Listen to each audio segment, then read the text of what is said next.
Hello दोस्तों, इस video सत्र में आपका स्वागत है। इस सत्र में हम जिस विषय का अध्ययन करने जा रहे हैं वो अम्ल, एसिड्स और क्षारक, बेसिस के गुणधर्म हैं। दोस्तों, आप पहले से ही इस तथ्य से अवगत हैं कि भोजन का खट्टा एवं कड़वा स्वाद भोजन में विद्यमान क्रमशः अम्ल एवं क्षारक के कारण होता है। आइए अब हम अपने विषय को अम्ल और क्षारक के कुछ दैनिक जीवन उदाहरणों से शुरू करते हैं। यदि परिवार का कोई व्यक्ति अधिक भोजन करने के बाद अम्लता की समस्या से पीड़ित है, तो आप निम्न में से कौन सा उपचार सुझाएंगे? नींबू का रस, सिरका या बेकिंग सोडा का विलयन? उपचार चुनते समय आपने कौन से गुणधर्म के बारे में सोचा? निश्चित रूप से आपने अम्ल और क्षारक के एक दूसरे के प्रभाव को समाप्त करने के ज्ञान का उपयोग किया होगा, है ना? और इसलिए जब कोई अम्लता से पीड़ित होता है तो आप जो उपचार दे सकते हैं वो है बेकिंग सोडा का विलयन, क्योंकि इससे अतिरिक्त अम्ल बेअसर हो जाएगा और तुरंत राहत मिलेगी। आइए अब बात करते हैं सूचक, इंडिकेटर्स क्या होते हैं।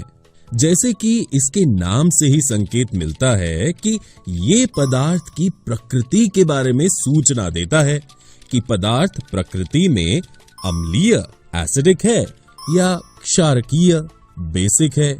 आइए पहले हम प्राकृतिक सूचक लिटमस के बारे में बात करते हैं। लिटमस विलयन बैंगनी रंग का रंजक होता है जो थैलोफाइटा समूह के लिचेन पौधे से निकाला जाता है। प्रायः इसे सूचक, इंडिकेटर की तरह उपयोग किया जाता है। लिटमस विलयन जब न तो अम्लीय, एसिडिक होता है और न ही क्षारकीय, बेसिक, तब वो बैंगनी रंग का होता है। ये अब दो रूपों में उपलब्ध है, जो नीले और लाल लिटमस हैं। अम्ल जो स्वाद में खट्टा होता है, नीले लिटमस को लाल रंग में बदल देता है, तथा लाल लिटमस के मामले में रंग में कोई बदलाव नहीं होता है। इसी तरह स्वाद में कड़वा होने वाले क्षारक लाल लिटमस को नीले रंग में बदलते हैं, तथा नीले लिटमस पेपर के रंग में कोई बदलाव नहीं होता है। हल्दी एक और ऐसा सूचक है। क्या आपने देखा है कि एक सफेद कपड़े पर लगे सब्जी के दाग पर जब क्षारकीय प्रकृति वाले साबुन को रगड़ा जाता है तब वो लाल भूरा हो जाता है, लेकिन कपड़े को अत्यधिक जल से धोने के पश्चात वो फिर से पीले रंग का हो जाता है। ऐसा क्यों? क्योंकि तब पानी से क्षारकीय साबुन निकल जाता है। दोस्तों, हल्दी एक प्राकृतिक सूचक है जो प्राकृतिक पीले रंजक से बना है। ये क्षारकीय विलयनों में लाल हो जाता है। लाल पत्ता गोभी का अर्क, जो लाल पत्ता गोभी के पत्तों से निकाला जाता है, भी एक प्राकृतिक सूचक, नेचुरल इंडिकेटर है। इसका रंग लाल है और ये अम्लीय, एसिडिक विलयनों में लाल रहती है और क्षारकीय, बेसिक विलयनों में हरी हो जाती है। हाइड्रेंजिया, पेटूनिया और जेरेनियम जैसे कुछ फूलों की रंगीन पंखुड़ियां भी अम्ल और क्षारक की उपस्थिति में रंग बदलते हैं और एक सूचक, इंडिकेटर के रूप में काम करते हैं। उदाहरण के लिए हाइड्रेंजिया पौधे के फूल नीले रंग के होते हैं और ये क्षारकीय, बेसिक विलयनों की उपस्थिति में गुलाबी हो जाते हैं। आप संश्लेषित सूचकों का भी उपयोग कर सकते हैं। संश्लेषित सूचक वे सूचक हैं जो रासायनिक प्रक्रियाओं द्वारा प्राप्त किए जाते हैं, जैसे कि मिथाइल ऑरेंज और फिनोल्फ्थलीन, और जिनका उपयोग अम्ल एवं क्षारक के परीक्षण करने में होता है। मिथाइल ऑरेंज का तटस्थ रंग नारंगी है। वो अम्लीय, एसिडिक विलयन में लाल रंग देता है और क्षारकीय, बेसिक विलयन में पीला रंग देता है। फिनोल्फ्थलीन का तटस्थ रंग बेरंग है। ये अम्लीय विलयन में रंगहीन रहता है और क्षारकीय विलयन में गुलाबी रंग देता है। आइए अब हम एक क्रियाकल्प के द्वारा देखें कि विभिन्न पदार्थ पृथक पृथक सूचकों के साथ कैसे रंग बदलते हैं। विज्ञान की प्रयोगशाला से हाइड्रोक्लोरिक अम्ल HCl, सल्फ्यूरिक अम्ल H2SO4, नाइट्रिक अम्ल HNO3, एसिटिक अम्ल CH3COOH, sodium hydroxide NaOH, calcium hydroxide CaOH2, potassium hydroxide KOH, magnesium hydroxide MgOH2 और अमोनियम हाइड्रोक्साइड NH4OH के विलयनों के नमूने एकत्र करें। अब इन प्रत्येक विलयनों की एक बूंद वॉच ग्लास में बारी बारी से रखें और सारणी में लिखे सूचकों की एक एक बूंद से जांच करें। आप लाल लिटमस, नीले लिटमस, फिनोल्फ्थलीन और मिथाइल ऑरेंज विलयन के साथ लिए गए विलयन के रंग में क्या परिवर्तन देखते हैं? अपने प्रेक्षण को सारणी में लिखें। रंग में परिवर्तन के द्वारा ये सूचक इंडिकेटर हमें बताते हैं कि कोई पदार्थ अम्ल एसिड है या क्षारक बेस। एक और प्रकार का सूचक है जो गंधीय सूचक ऑल्फैक्टरी इंडिकेटर है। गंधीय ऑल्फैक्टरी शब्द का अर्थ गंध की भावना से है। वे पदार्थ जिनकी गंध अम्लीय और क्षारकीय माध्यम में बदलती है उन्हें गंधीय सूचक कहा जाता है। उदाहरण के लिए प्याज और वेनिला एसेंस। प्याज में एक विशिष्ट गंध होती है। जब हम इसे सोडियम हाइड्रोक्साइड जैसे क्षारकीय विलयन में मिलाते हैं तो प्याज की गंध का पता नहीं लगाया जा सकता है। हालांकि एक अम्लीय विलयन प्याज की गंध को नष्ट नहीं करता है। वेनिला एसेंस में एक विशिष्ट सुखद गंध है। अगर सोडियम हाइड्रोक्साइड जैसा क्षारकीय विलयन वेनिला एक्सट्रैक्ट में मिलाया जाता है तो हम वेनिला एक्सट्रैक्ट की गंध का पता नहीं लगा सकते हैं। हालांकि अम्लीय विलयन वेनिला एक्सट्रैक्ट की गंध को नष्ट नहीं कर सकता है। इस सत्र में हम जिस विषय का अध्ययन करने जा रहे हैं वो अम्ल और क्षारक की अभिक्रिया है। इस वीडियो में हम अम्ल और क्षारक के रासायनिक गुणधर्मों को बेहतर तरीके से समझेंगे और समझेंगे कि अम्ल और क्षारक धातु कार्बोनेट, धातु हाइड्रोजन कार्बोनेट, धातु ऑक्साइड और अधातु ऑक्साइड के साथ कैसे अभिक्रिया करते हैं। साथ ही हम ये भी सीखेंगे कि अम्ल और क्षारक एक दूसरे के साथ कैसे अभिक्रिया करते हैं और इस तरह की अभिक्रिया को क्या विशेष नाम दिया जाता है। आइए अब हम पहली अभिक्रिया से शुरू करते हैं जो है धातु के साथ अम्ल की अभिक्रिया। आइए इसे एक क्रियाकल्प के द्वारा समझें। दिखाए गए चित्र के अनुसार उपकरण व्यवस्थित करें। अब एक परख नली में लगभग 5 ml तनु सल्फ्यूरिक अम्ल लें और उसमें दानेदार जिंक के कुछ टुकड़े डालें। दानेदार जिंक की सतह पर आप क्या देखते हैं? आप जिंक के दानों की सतह पर गैस के बुलबुले बनते हुए देखेंगे। उत्सर्जित गैस को साबुन के विलयन से प्रवाहित कीजिए। साबुन के विलयन में बुलबुले क्यों बनते हैं? अब एक जलती हुई मोमबत्ती को गैस के बुलबुले के पास ले जाइए। आप क्या देखेंगे?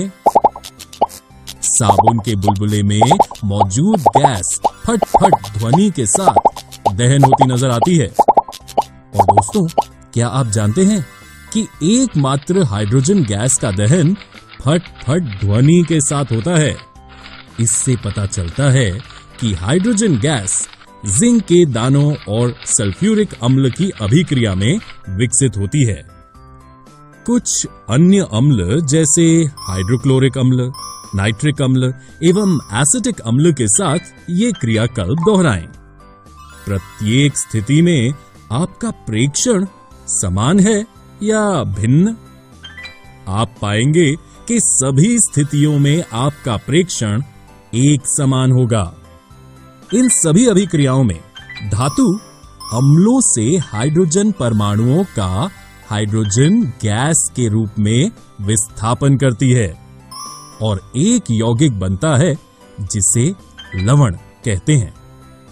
अम्ल एसिड के साथ धातु मेटल की अभिक्रिया को हम इस प्रकार व्यक्त कर सकते हैं। इसलिए हम निष्कर्ष निकाल सकते हैं कि धातु मेटल हाइड्रोजन गैस बनाने के लिए अम्ल एसिड के साथ अभिक्रिया करता है। आइए अब हम धातुओं मेटल्स के साथ क्षारकों बेसिस की अभिक्रिया के बारे में बात करते हैं। जब एक धातु मेटल के साथ एक क्षारक बेस अभिक्रिया करता है तो एक धातु लवण मेटल सॉल्ट और हाइड्रोजन गैस बनते हैं।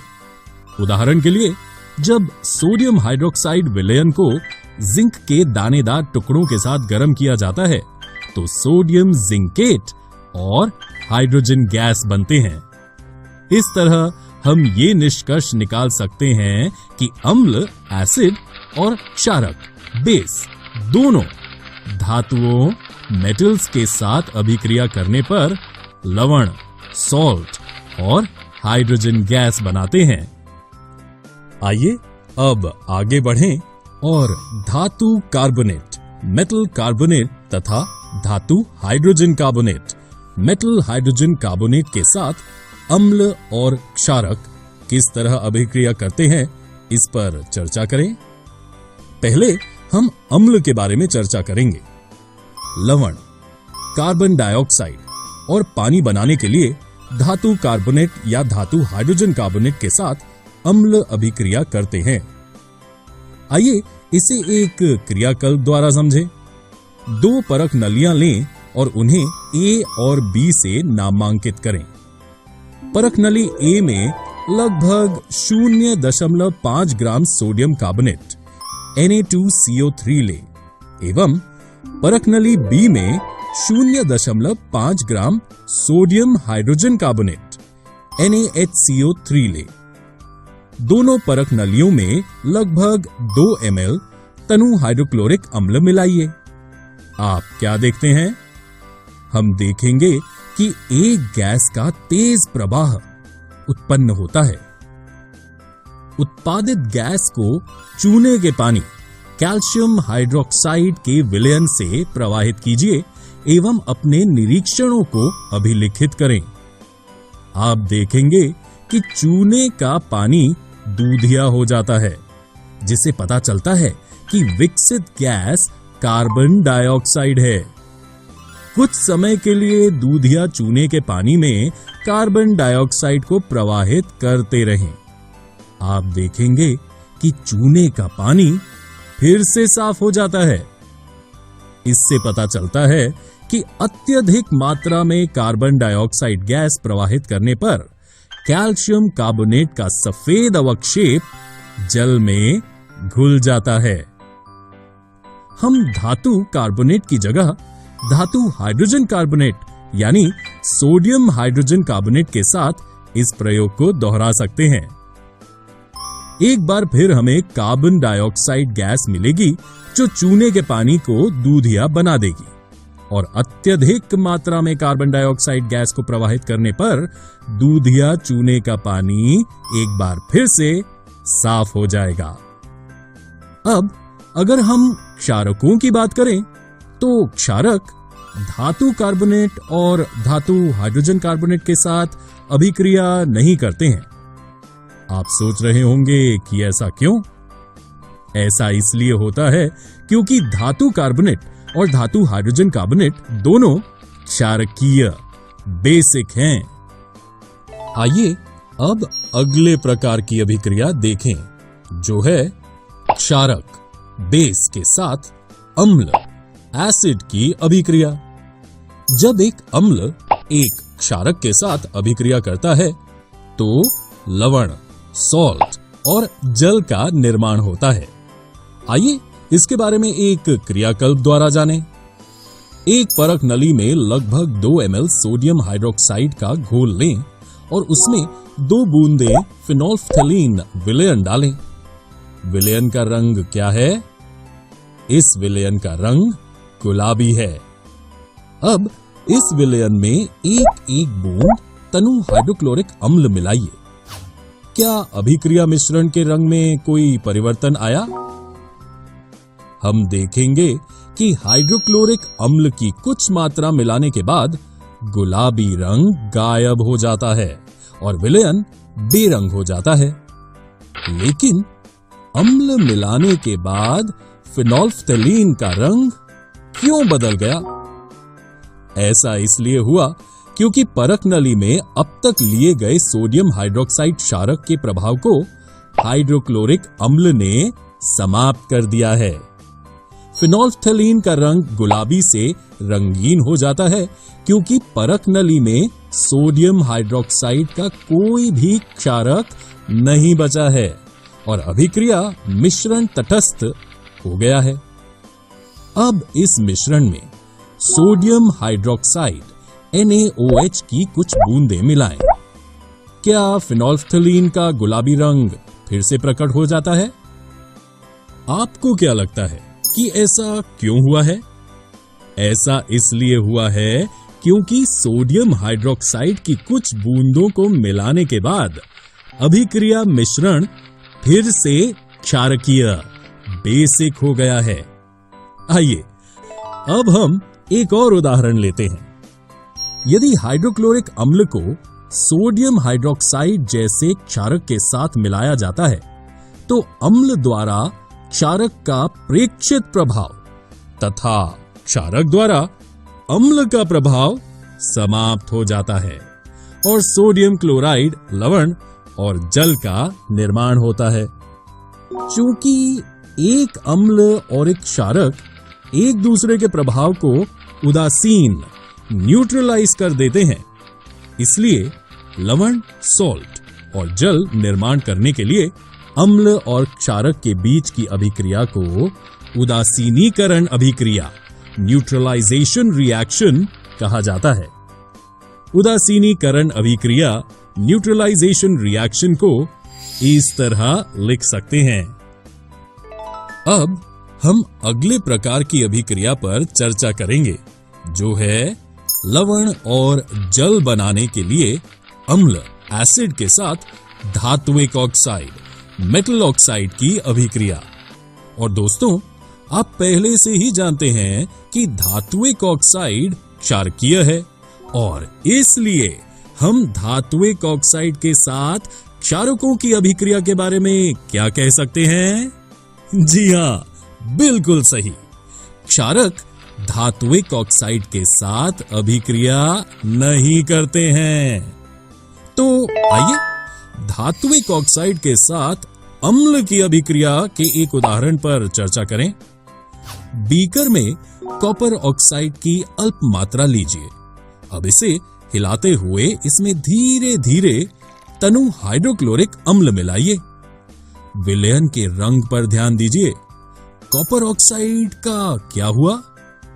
आप देखेंगे कि विलयन का रंग नील हरित हो गया है एवं कॉपर ऑक्साइड घुल गया है। विलयन का नील हरित रंग अभिक्रिया में कॉपर क्लोराइड CuCl2 के बनने के कारण हुआ है। तो हम ये निष्कर्ष निकाल सकते हैं कि लवण और जल बनाने के लिए अम्ल धात्विक ऑक्साइड के साथ अभिक्रिया करते हैं। लेकिन रुकिए, क्या आपको इस अभिक्रिया और उदासीनीकरण अभिक्रिया के बीच कोई समानता नजर आई? जी हां दोस्तों, ये भी एक तरह की उदासीनीकरण अभिक्रिया है। ऐसा क्यों? क्योंकि धात्विक ऑक्साइड वास्तव में क्षारकीय होते हैं और इसलिए ये अभिक्रिया क्षारक के साथ अम्ल की अभिक्रिया बन जाती है। आइए अब एक अधात्विक ऑक्साइड नॉन मेटल ऑक्साइड के साथ क्षारक बेस की अभिक्रिया पर चर्चा करें। अधात्विक ऑक्साइड प्रकृति में अम्लीय होते हैं और इसलिए ये अभिक्रिया उदासीनीकरण अभिक्रिया के समान होती है। अतः अधात्विक ऑक्साइड, नॉन मेटल ऑक्साइड को क्षारकीय ऑक्साइड, बेसिक ऑक्साइड भी कहते हैं। नमक और जल बनाने के लिए क्षारक अधात्विक ऑक्साइड के साथ अभिक्रिया करते हैं। यदि हम गौर से देखें तो पाएंगे कि अधात्विक ऑक्साइड तो अम्लीय होते हैं। सही, इसलिए ये अभिक्रिया तो वास्तव में एक क्षारक और अम्ल के बीच होने वाली अभिक्रिया है। उदाहरणतः कैल्शियम हाइड्रोक्साइड जो एक क्षारक है, कार्बन डाइऑक्साइड जो एक अधात्विक ऑक्साइड है के साथ अभिक्रिया करके लवण एवं जल निर्माण करता है। अम्ल और क्षारक की समानताएं, commonalities of acids and bases. दोस्तों, जैसा कि आप जानते हैं कि सभी अम्ल में समान गुणधर्म होते हैं और इसी तरह सभी क्षारकों में समान गुणधर्म होते हैं, लेकिन इसके पीछे क्या कारण है? सभी अम्ल में कुछ समान होना चाहिए, जिसके कारण सभी अम्ल में समान गुणधर्म होते हैं। इसी तरह सभी क्षारकों में कुछ समान होना चाहिए, जिसके कारण उनमें भी समान गुणधर्म होते हैं। इस वीडियो में हम इस कुछ की खोज करेंगे जो सभी अम्ल और सभी क्षारकों में समान है। आइए अब हम पहले अम्लों के बारे में चर्चा करते हैं, यानी सभी अम्लों में क्या समानता है। इसे हम एक क्रियाकल्प द्वारा समझेंगे। ग्लूकोज, अल्कोहल, हाइड्रोक्लोरिक अम्ल, सल्फ्यूरिक अम्ल आदि का विलयन लें। एक कॉर्क पर 2 कीले लगाकर कॉर्क को 100 ml के बीकर में रखें। चित्र के अनुसार कीलों को 6 वोल्ट की एक बैटरी के दोनों टर्मिनलों के साथ एक बल्ब तथा स्विच के माध्यम से जोड़ दीजिए। अब बीकर में तनु हाइड्रोक्लोरिक अम्ल डालकर विद्युत प्रवाहित करें। आप देखेंगे कि बल्ब जलने लगता है। बल्ब के जलने से ये पता चलता है कि इस हाइड्रोक्लोरिक अम्ल के विलयन से विद्युत का प्रवाह हो रहा है। अब इस प्रक्रिया को तनु सल्फ्यूरिक अम्ल के साथ दोहराएं। आप क्या देखते हैं? हम देख सकते हैं कि बल्ब फिर से जलने लगता है। इससे पता चलता है कि सल्फ्यूरिक अम्ल के विलयन से भी विद्युत का प्रवाह हो रहा है। इससे हम ये निष्कर्ष निकाल सकते हैं कि अम्लीय विलयन से विद्युत का प्रवाह होता है।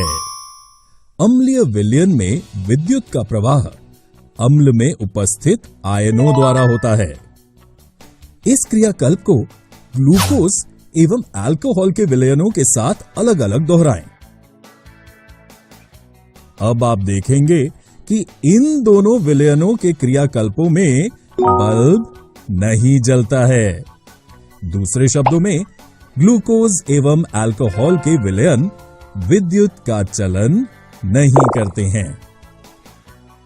जैसा कि हमने देखा, अम्लीय विलयन में विद्युत का प्रवाह अम्ल में उपस्थित आयनों द्वारा होता है।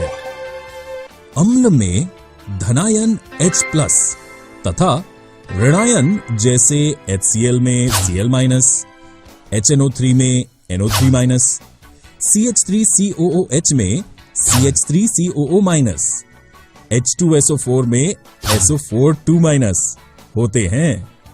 क्योंकि अम्ल में मौजूद धनायन H+ हैं, इससे ज्ञात होता है कि अम्ल विलयन में हाइड्रोजन आयन H+ AQ उत्पन्न करता है तथा इसी कारण उनका गुणधर्म अम्लीय होता है। तो सभी अम्लों में सामान्य बात यह है कि वे विलयन में हाइड्रोजन आयन H+ AQ उत्पन्न करते हैं। आइए अब आगे बढ़ते हैं और चर्चा करते हैं कि क्षारकों में क्या समानता है? सबसे पहले हमें यह समझने की आवश्यकता है कि सभी क्षारक जल में घुलनशील नहीं होते हैं, लेकिन कुछ क्षारक जल में घुलनशील होते हैं और उन्हें क्षार अल्कलाई कहा जाता है। अब जब भी हम इस चर्चा में क्षारक के बारे में बात करेंगे, हम इन जल में घुलनशील क्षारकों के बारे में बात करेंगे जिन्हें क्षार अल्कलाई कहा जाता है। अब हम सोडियम हाइड्रोक्साइड, कैल्शियम हाइड्रोक्साइड आदि जैसे क्षारकों के साथ पिछली क्रियाकल्प को दोहराएंगे। आप क्या देखते हैं? आप देखते हैं कि एक बार फिर बल्ब जलने लगता है। इससे पता चलता है कि बीकर में लिया गया क्षारकीय विलयन विद्युत का चालन करता है।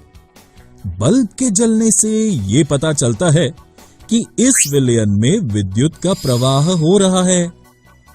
क्षारकीय विलयन में विद्युत धारा का प्रवाह क्षार में उपस्थित आयनों द्वारा होता है। क्षार जल में हाइड्रोक्साइड आयन OH- उत्पन्न करते हैं। उदाहरणतः सोडियम हाइड्रोक्साइड एक क्षार है क्योंकि ये हाइड्रोक्साइड आयनों का उत्पादन करने के लिए जल में घुल जाता है। इसलिए हम ये निष्कर्ष निकाल सकते हैं कि सभी क्षारकों या क्षार की एक समानता ये है कि वे जल में घुलने पर हाइड्रोक्साइड आयनों का उत्पादन करते हैं। इस वीडियो में हमने अम्ल और क्षारक की समानताओं, commonalities of acids and bases का अध्ययन किया। अगले वीडियो में हम pH के बारे में जानेंगे। हम जिस विषय का अध्ययन करने जा रहे हैं वो है pH स्केल। दोस्तों, आप पहले से जानते हैं कि कुछ अम्ल अधिक प्रबल होते हैं जबकि कुछ अन्य अम्ल कम प्रबल होते हैं। क्षारकों के मामले में भी ऐसा ही है। इनमें से कुछ अधिक प्रबल होते हैं और कुछ कम प्रबल होते हैं। हम अम्ल और क्षारक की प्रबलता को कैसे मापते हैं? हम अम्ल और क्षारक की प्रबलता निर्धारित करने के लिए pH स्केल का उपयोग करते हैं। दोस्तों, सबसे पहले जिस चीज के बारे में आपको जानकारी होनी चाहिए वो ये है कि अम्लीय विलयन में हाइड्रोजन आयनों H+ की संख्या अधिक होती है। आपको यह भी ध्यान देना चाहिए कि अम्लीय विलयनों में हाइड्रोक्साइड आयन OH- होते हैं जो पानी के आयोनाइजेशन से बनते हैं, लेकिन इनकी संख्या बहुत कम होती है। इसी तरह क्षारकीय विलयन में हाइड्रोक्साइड आयनों OH- की संख्या अधिक होती है तथा उनमें हाइड्रोजन आयन H+ भी होते हैं, लेकिन इनकी संख्या कम होती है। इस तरह अम्लीय एवं क्षारकीय दोनों विलयनों में हाइड्रोजन आयन H+ होते हैं। 1909 में सोरेनसन ने एक स्केल विकसित की जिस पर हम अम्लीय एवं क्षारकीय विलयनों की प्रबलता उनमें उपस्थित हाइड्रोजन आयनों की सांद्रता के जरिए दर्शा सकते हैं। ये स्केल pH स्केल कहलाती है। इस pH में P सूचक है पुसान्स, पोटेंस जो जर्मन शब्द है का अर्थ होता है शक्ति।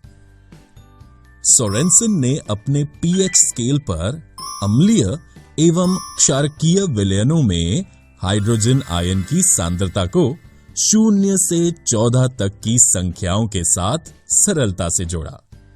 साधारण भाषा में pH को एक ऐसी संख्या के रूप में देखना चाहिए जो किस विलयन की अम्लता अथवा क्षारकीयता को दर्शाती है।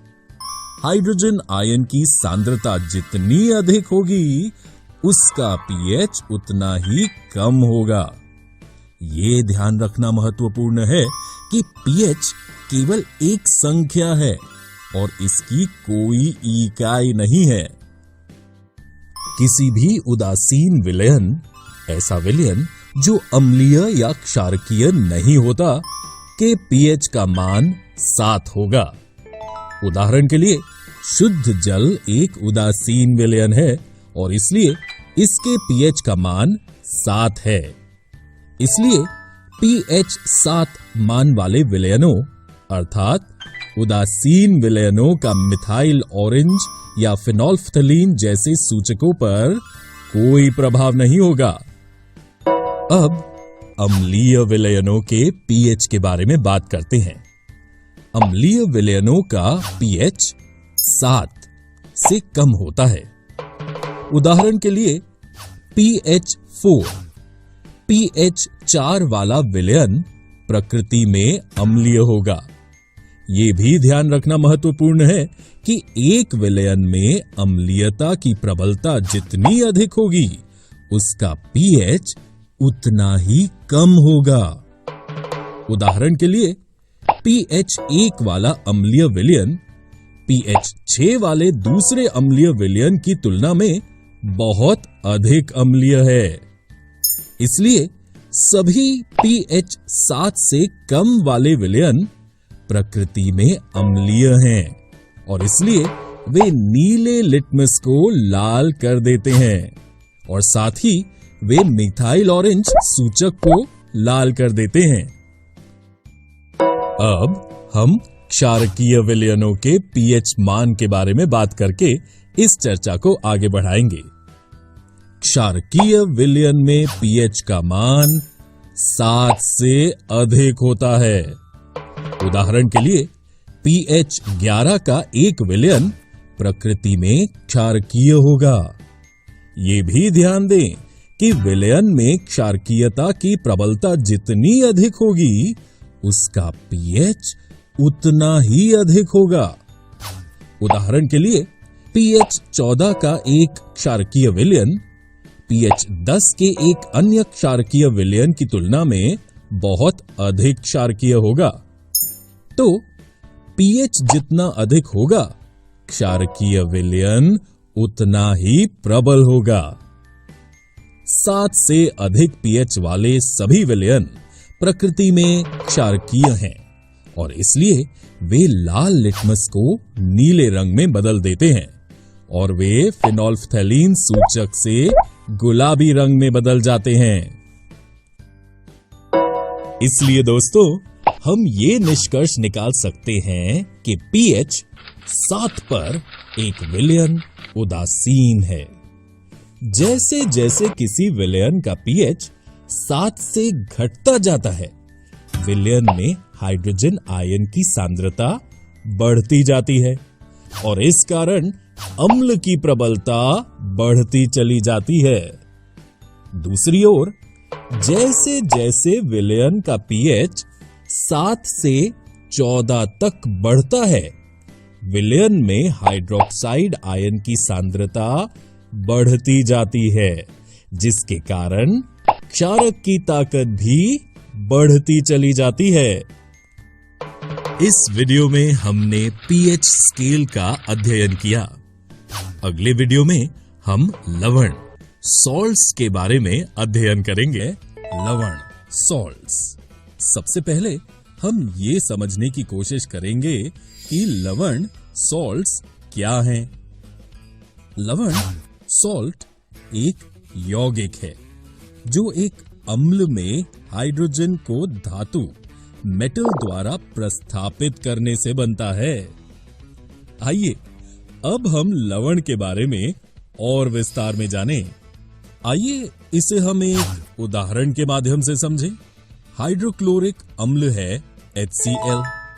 अब यदि हम इस अम्ल के हाइड्रोजन H को एक धातु सोडियम Na के परमाणु से प्रस्थापित करते हैं तो हमें सोडियम क्लोराइड NaCl लवण प्राप्त होगा। ये सबसे ज्यादा जाना जाने वाला लवण है और ये वही नमक है जिसका हम रसोई में उपयोग करते हैं और जिसे साधारण नमक कॉमन सॉल्ट के रूप में जाना जाता है। लवण सॉल्ट अम्ल एसिड और क्षारक बेस की अभिक्रिया से उत्पन्न होते हैं। एक तरह से हम कह सकते हैं कि एक लवण के दो जनक हैं, एक अम्ल और एक क्षारक। अतः लवण के नाम में दो भाग होते हैं। लवण के नाम का पहला भाग क्षारक के नाम से लिया जाता है और लवण के नाम का दूसरा भाग अम्ल के नाम से आता है। उदाहरण के लिए सोडियम क्लोराइड लवण, सोडियम, ये नाम सोडियम हाइड्रोक्साइड से आता है जो एक क्षारक है, और क्लोराइड हाइड्रोक्लोरिक अम्ल से आता है जो एक अम्ल है। दोस्तों, चलिए अब हम लवण के गुण धर्मों के बारे में चर्चा करते हैं। लवण ज्यादातर ठोस होते हैं। लवण के गलनांक, मेल्टिंग पॉइंट तथा क्वथनांक, बॉइलिंग पॉइंट अधिक तापमानों पर होते हैं। ये आमतौर पर जल में घुलनशील होते हैं। अम्लीय एवं क्षारकीय विलयनों की तरह जल में लवण के विलयन उनमें उपस्थित आयनों के कारण विद्युत को प्रवाहित करते हैं। लवण आयोनिक यौगिक, आयोनिक कंपाउंड्स हैं। प्रत्येक लवण में एक ऋणात्मक आवेशित ऋणायन, एनायन, और एक धनात्मक आवेशित धनायन, कैटायन होता है। उदाहरणतः एक लवण NaCl में Na+ धनायन, कैटायन, और Cl- ऋणायन, एनायन होता है। चलिए अब हम लवण के विभिन्न परिवारों के बारे में चर्चा करते हैं। समान धन या ऋण मूलक वाले लवणों को एक ही परिवार का कहा जाता है। उदाहरण के लिए सोडियम क्लोराइड और सोडियम सल्फेट दोनों ही लवण एक ही परिवार के हैं, जिन्हें सोडियम लवण कहा जाता है। ऐसा क्यों? क्योंकि उन दोनों में समान रूप से धनात्मक आवेशित आयन Na+ सोडियम आयन होते हैं।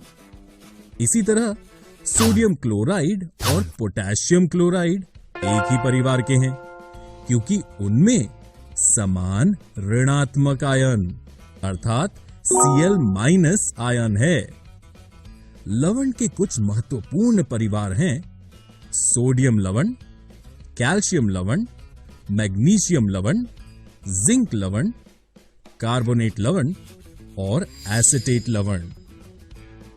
अब हम सबसे महत्वपूर्ण विषय पर चर्चा करेंगे, जो है लवण विलयनों का pH। जैसा कि आप जानते हैं कि एक लवण एक अम्ल और एक क्षारक की उदासीनीकरण अभिक्रिया, न्यूट्रलाइजेशन रिएक्शन से बनता है। इसलिए हम लवण को प्रकृति में उदासीन, न्यूट्रल होने की उम्मीद कर सकते हैं। हालांकि कई लवणों का विलयन उदासीन होता है, लेकिन कुछ लवण जल में घुलने पर अम्लीय, एसिडिक या क्षारकीय, बेसिक विलयन उत्पन्न करते हैं। कुछ लवण के विलयनों के अम्लीय अथवा क्षारकीय प्रकृति को लवण के जलीय विश्लेषण, हाइड्रोलिसिस ऑफ सॉल्ट्स के द्वारा समझाया जा सकता है। सबसे पहले प्रबल अम्ल और प्रबल क्षारक के लवण के विलयन उदासीन होते हैं, यानी उनके pH का मान 7 होता है।